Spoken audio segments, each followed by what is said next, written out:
It's been replicated on keyboards, on guitars, and whatever this is. But the original 8-bit Tetris version is the classic, maddeningly catchy, just like the game. Tetris is a game that I've been playing now for 25 years. I love it still. And I feel really relaxed when I play. I mean, I'm completely passionate about the game. It's a fantastic experience for me. So much has changed since this game was brought out. Not just computer graphics or the hardware you run it on. Geopolitics too. Back then, Russia was considered a dangerous and expansionist state. Oh, hang on. The game was invented in the secret computer labs of the Moscow Academy of Science, an adaptation of an old Russian shape puzzle. I did play a lot with this kind of strange prototype, and I can't stop it myself. Other people in my room asking, what are you doing here all the time?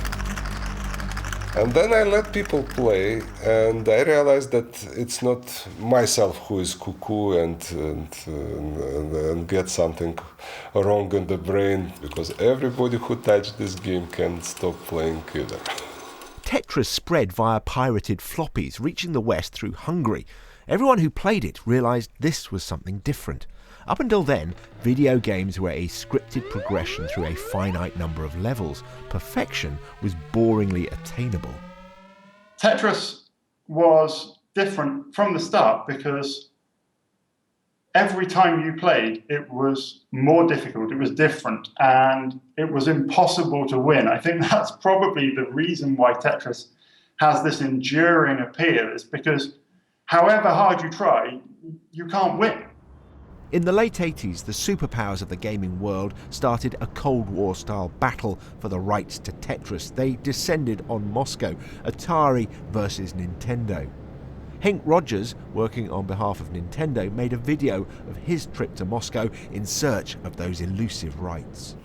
Take a look outside here. This is Moscow. You're watching video of Hawaii because the TV doesn't work. The radio doesn't work. I've read everything I could read. He was negotiating with the Soviet Ministry of Software, who, he says, were pretty much clueless. He walked away with the handheld and console rights. To them, it was more money than they'd ever seen. And to me, it was more money than I'd ever seen. So we were both happy campers. And could you put a figure on how much it was worth to you? At the end of the day, gosh, I'd have to calculate. 35 million copies.